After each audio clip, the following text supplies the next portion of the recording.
Channel में आप सभी दिव्यांगजनों का बार बार कमेंट मैसेज आते रहता है कि भैया बताइए कि टीआरई थ्री में टीआरई थ्री में टीआरई थ्री में टीआरई थ्री की जो बहाली हो रही है उसमें बाहरी दिव्यांग को यानी जो राज्य के बाहर हैं बाहरी दिव्यांग को आरक्षण मिलेगा या नहीं मिलेगा। तो इस पर बात करने वाले हैं अच्छे से। और बहुत सारे कन्फ्यूजन हैं, आपके मन में चल रहे हैं, मेरे मन में चल रहा है। तो इससे जानने के पहले हम जान लेते हैं टीआरई वन में टीआरई वन में आरक्षण मिला था या नहीं मिला था। तो इसमें आरक्षण मिला था, ठीक है। उसके बाद टीआरई टू जान लेते हैं, टीआरई टू में आरक्षण मिला था या नहीं मिला था। यह बाहरी दिव्यांगों का बात कर रहे हैं, तो इसमें भी आरक्षण मिला था, लेकिन इसको अभी पेंडिंग रखिए, क्योंकि इसके बारे में एक ऐसी बात बताने वाला हूँ जिससे आपको सुनकर भी थोड़ा सा अच्छा नहीं लगेगा, इसलिए इसको लास्ट में बताते हैं। अब बात आता है कि टीआरई थ्री में आरक्षण मिलेगा या नहीं मिलेगा। देखिए, टीआरई थ्री में आरक्षण का मिलने का और नहीं मिलने का अभी कंफर्म कोई सूचना नहीं आई है कि आरक्षण बाहरी दिव्यांगों को आरक्षण मिलेगा या नहीं मिलेगा। लेकिन इस सब को हम साइड करते हैं और एक बात आपको बताते हैं। देखिए, जैसे कि बिहार सरकार के नियमावली के अनुसार बिहार में एक नियम बना है, और मैं आपको मेरे YouTube चैनल पर आप देखे होंगे, तो मैं कुछ उसके लिए जो लेटर इशू हुआ था और जो नियमावली हुआ था वो भी मैं किसी न किसी वीडियो में बताया ही हूँ। तो आप जाकर मेरे YouTube चैनल पर सर्च कीजिएगा AM121 GK, तो इस पर बहुत सारे मिल जाएंगे बाहरी दिव्यांगों के रिलेटेड इशू लेटर। लेकिन अभी हम बात करने वाले हैं कि जो नया बिहार का नियमावली निकला था, लेटर निकला था, उसमें किसी भी बाहरी दिव्यांग को, ठीक है, बाहरी दिव्यांग को आरक्षण नहीं देने के बाद बोला गया था सभी रिक्रूटमेंट में, वो चाहे बीपीएससी के तहत जो भी रिक्रूटमेंट हो, ठीक है, या एसएससी या जो भी, उसमें बाहरी दिव्यांग को आरक्षण नहीं देने के संबंध में रिक्रूटमेंट आया था। तो अब क्या टीआरई थ्री में होगा या नहीं होगा, टीआरई थ्री में आरक्षण मिलेगा या नहीं मिलेगा। देखिए, जब किसी भी रिक्रूटमेंट में एक बार लेटर इशू हो जाता है वित्त विभाग के द्वारा या रिक्रूटमेंट संस्था के द्वारा, जो रिक्रूटमेंट संस्था कर रही है, तो समझिए कि वो सभी के लिए मान्य होगा। यह नहीं कि केवल टीआरई थ्री में मान्य होगा और टीआरई फोर में मान्य नहीं होगा या टीआरई फाइव में मान्य नहीं होगा, ऐसी बात नहीं है, ठीक है। अब आप यह कहिएगा कि सर आप बता रहे हैं कि टीआरई थ्री में बाहरी दिव्यांग को आरक्षण का लाभ नहीं मिलेगा, तो आखिर उनकी रिजल्ट बनेगी कैसे।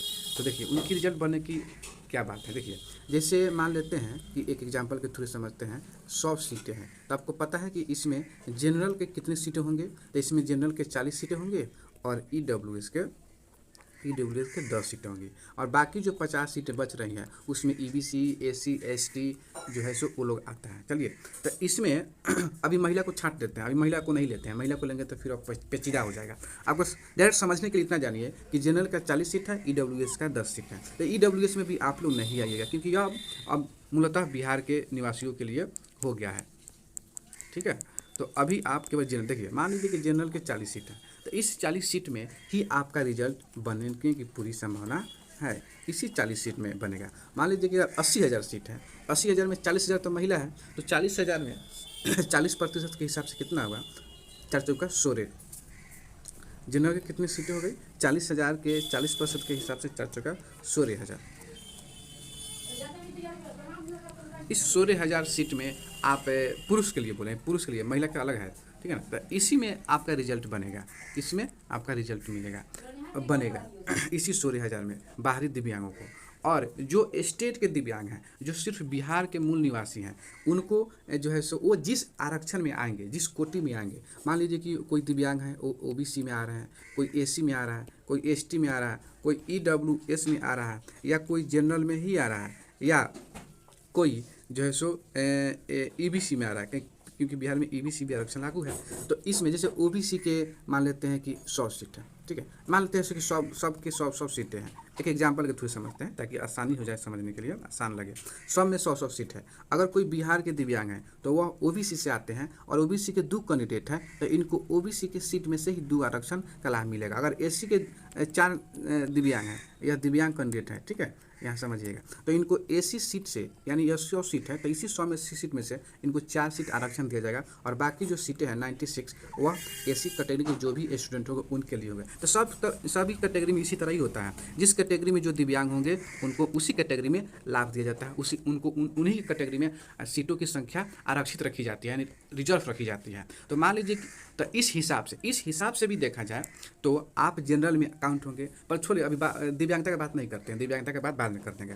अगर आप कैंडिडेट हैं और बाहरी कैंडिडेट हैं, बाहरी में 16,000 सीट है मान लीजिए, अगर दिव्यांग नहीं है तो आप अप्लाई किस में कीजिएगा? ऑब्वियसली आप जनरल कैटेगरी में ही अप्लाई कीजिएगा। लेकिन आप दिव्यांग हैं, मान लीजिए फिर जाइए, आप दिव्यांग कैंडिडेट हैं तो आप तो जनरल कैटेगरी में ही अप्लाई कीजिएगा। लेकिन आप सोच रहे हैं कि मुझे आरक्षण का लाभ दिया जाए, तो आपको आरक्षण का लाभ किस में दिया जाएगा? अगर आप जनरल हैं तो जनरल में ही मिलेगा ना, जनरल में ही मिलेगा ना कि आप ईबीसी में आ जाइएगा। आप ही सोचिए, ईबीसी ओबीसी ये तो मूल निवासी का आरक्षण हो गया ना, इसमें तो आप आ नहीं सकते हैं। तो इसलिए मैं बार बार यही बोल रहा हूँ कि आपको आरक्षण मिलेगा या नहीं मिलेगा यह सरकार पर और बीपीएससी के स्वविवेक पर निर्भर करता है, जिसके चलते उनके विवेक के अनुसार ही टीआरई 1 में और टीआरई 2 में आरक्षण का लाभ मिला गया है। लेकिन यह आरक्षण जो मिला है वह गलत है, वह गलत नियम के तहत मिला है। आज नहीं तो कल वो लोग को हटना ही है। क्यों बोल रहा हूँ? क्योंकि उन पर केस दर्ज हो चुके हैं, केस पटना हाई कोर्ट में केस चल रहे हैं। टीआरई 1 में और टीआरई 2 में, दोनों में बाहरी कैंडिडेटों को, बाहरी दिव्यांग को जो आरक्षण मिला है, जिनकी अलग से कोई रिजल्ट नहीं बनाया गया है, इस पर जो है सो केस दर्ज हो चुका है और केस पटना हाईकोर्ट में चल रहे हैं।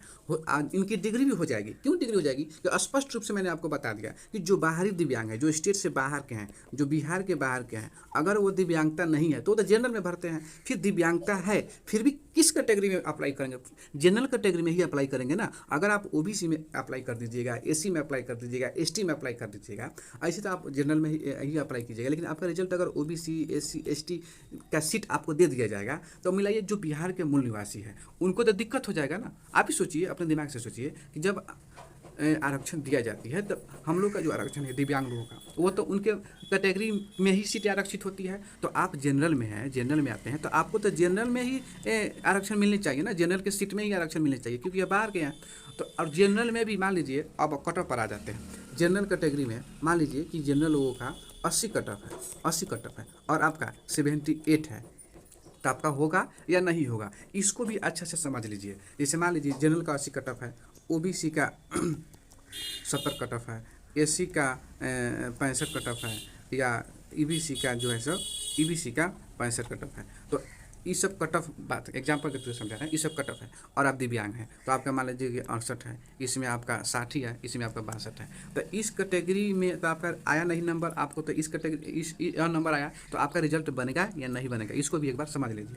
देखिए रिजल्ट बनाने में कैसे बनानी चाहिए और कैसी बनती भी है, मैंने बहुत सारे देखे हैं रिजल्ट प्रकाशित होते हुए और रिजल्ट का एनालिसिस भी किया है। देखिए होता क्या है कि जैसे जनरल कैटेगरी में 500 सीट है और 500 में देखा जाता है कि अप्लाई कितना हुआ है। अप्लाई मान लेते हैं कि 5 लाख हुआ है, 5 लाख है। तो और इस 5 लाख में 100 कैंडिडेट जो है, 100 स्टूडेंट जो हैं वो दिव्यांग हैं। क्या है? दिव्यांग हैं। 100 स्टूडेंट दिव्यांग हैं। तो इनकी जो 5 लाख कैंडिडेट है फ्रेश, इनको कोई दिक्कत नहीं, इनकी अलग मेरिट बनेगी। और ये जो 100 स्टूडेंट है इनकी अलग मेरिट बननी चाहिए, ठीक है, इनकी अलग मेरिट बनेगी। उसी तरह ओबीसी और एससी, एसटी और ईबीसी, इन लोग का तो मूल निवासी है, तो इनका अगर 500 सीट है और 3 लाख कैंडिडेट जो है सो अप्लाई किए हैं और इसमें 250 दिव्यांग कैंडिडेट है, पीडब्ल्यूडी कैंडिडेट है, तो इनकी भी अलग मेरिट बननी चाहिए और इनकी भी अलग मेरिट बननी चाहिए। तभी जाकर आप अच्छे से समझ पाइएगा कि हाँ जो, तो ही आप अच्छे से समझ पाइएगा। और अगर आपका इसका जनरल का 80 कट ऑफ गया है, अगर आपका 75 भी आ रहा है तो आपका हो जाएगा। क्यों? क्योंकि ये लोग फ्रेश है और आप डिसेबल हैं, तो आप कहिएगा कि हाँ मुझे 5 नंबर का आरक्षण मिला है। लेकिन बिहार में टीआरई 1 में और टीआरई 2 में ऐसा नहीं हो रहा है। एक ही दिव्यांग लोगों का पीडब्ल्यू लोगों का जो है, पीडब्ल्यू स्टूडेंट जो है, सिर्फ एक ही मेरिट बन रहा है, वो भी जनरल मेरिट, जिसमें स्पष्ट रूप से समझ ही नहीं आ रहा है कि कौन से कैंडिडेट जनरल में है, कौन से कैंडिडेट ओबीसी में है, कौन से कैंडिडेट एससी में आते हैं, कौन से कैंडिडेट एसटी में आते हैं, ठीक है, कौन से कैंडिडेट ईबीसी में आते हैं, कौन से कैंडिडेट ईडब्ल्यूएस में आता है। लेकिन होने क्या चाहिए, नियम क्या है, नियम यह है कि जनरल के जो जितने भी दिव्यांग हैं, जैसे मान लीजिए 5 कैंडिडेट पास आ रहे हैं, 5 कैंडिडेट है तो इनकी अलग कट ऑफ बननी चाहिए। ओबीसी के 10 कैंडिडेट है तो इनकी अलग कट ऑफ बननी चाहिए। एसटी के 15 दिव्यांग हैं तो इनको अलग कट ऑफ बननी चाहिए। एससी के जितनी भी कैटेगरी के दिव्यांग हैं, जितनी भी संख्या में दिव्यांग हैं, उनकी अलग अलग कट ऑफ बननी चाहिए और उनके नामों का लिस्ट आनी चाहिए, उनकी मेरिट लिस्ट आनी चाहिए कि हाँ आपका 1 नंबर। हाँ उसमें भी अब आइए इस तरह से समझ गए। इसमें भी जब बनाया जाता है रिजल्ट, उसमें दिव्यांगता 4 प्रकार के होते हैं।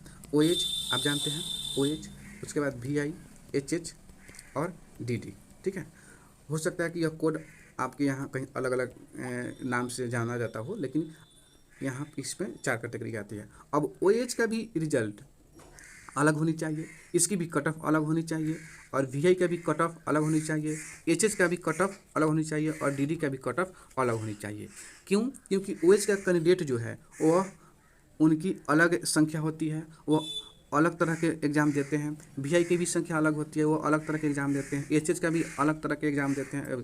सब कोई सेम नहीं है, और सेम नहीं है इसीलिए उनकी अलग अलग कट ऑफ बनाई जाती है ताकि किसी को कोई दिक्कत नहीं हो। और जब अलग अलग कैटेगरी की अलग अलग कट ऑफ आ सकती है तो क्यों नहीं अलग अलग कास्ट के अलग अलग दिव्यांगों का कट ऑफ जारी हो और उनकी रिजल्ट प्रकाशित हो। इस तरह से आप सबको फ़ायदा होगा, जो बाहरी दिव्यांग हैं उनको भी फ़ायदा होगा, जो मूल बिहार के मूल निवासी है उनको भी फ़ायदा होगा इससे। अगर ऐसा नहीं होता है तो फिर बाहरी दिव्यांग को आरक्षण मिलेगा, जिसमें मूल बिहार के जो मूल निवासी हैं उनको बहुत बड़ा नुकसान उठाना पड़ेगा। इसके लिए स्पष्ट रूप से दिशा निर्देश नहीं है, लेकिन बीपीएससी को सोचनी चाहिए, समझनी चाहिए। आज नहीं तो कल बाहरी दिव्यांगों को जो मैं जिस तरह से मैंने बताया है आपको अच्छी तरह से, उसी तरह का आरक्षण बिहार में लागू होगा और आपको देखने को भी मिलेगा। क्योंकि जो केस हुआ है पटना हाई कोर्ट में, उसमें स्पष्ट रूप से बताया गया है, और वो लोग जो भी याचिका करता है वो बता रहे हैं कि बाहरी दिव्यांग को आरक्षण किस नियम के आधार पर आपने दिया है, बताइए। तो वहाँ पर बीपीएससी क्या बताएगी? बीपीएससी सिर्फ इतना ही बताती है कि हाँ महिलाओं को, कुछ महिलाओं को और कुछ दिव्यांगों को बाहरी जो है सो आरक्षण मिलनी चाहिए, लेकिन वो भी जो है सो ट्वीट डिलीट हो चुका है, उसका भी नहीं है अभी। ट्विटर पर मैंने खंगाला है, देखा है, समझा है। तो आप अपने दिमाग से ही सोच लीजिए कि आपको आरक्षण का लाभ मिलेगा या नहीं मिलेगा। मुझसे ही बार बार पूछते हैं, तो अगर मुझसे कोई भी पूछता है तो मैं सिर्फ इतने बताता हूँ और मैं इतना ही जानता हूँ, आप जो भी समझ लीजिए कि बाहरी दिव्यांग को आरक्षण का लाभ नहीं मिलेगा। नो नो, जितना बार पूछिएगा उतनी बार मैं बताऊंगा कि नो नो नो, नहीं मिल सकता है। हाँ जनरल में, स्पेशली आप जनरल में है, अगर जनरल की 2 कट ऑफ बनती है, एक नॉर्मल स्टूडेंट के लिए और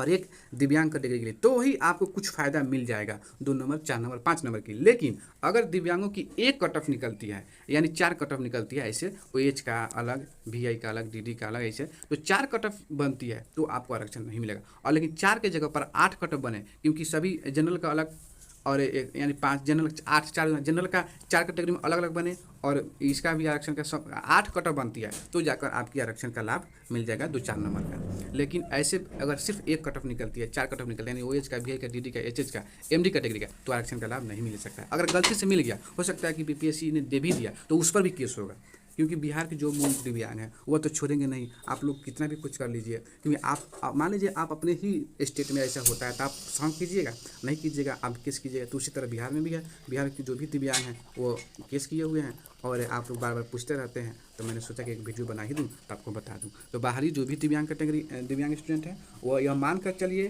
कि अगर मैंने जिस टाइप से बताया है, एक 4 कट ऑफ OH का, VI का, DD का और MD का, अगर इतनी ही कट ऑफ बनती है तो आरक्षण का लाभ समझिए कि नहीं मिलेगा, ठीक है।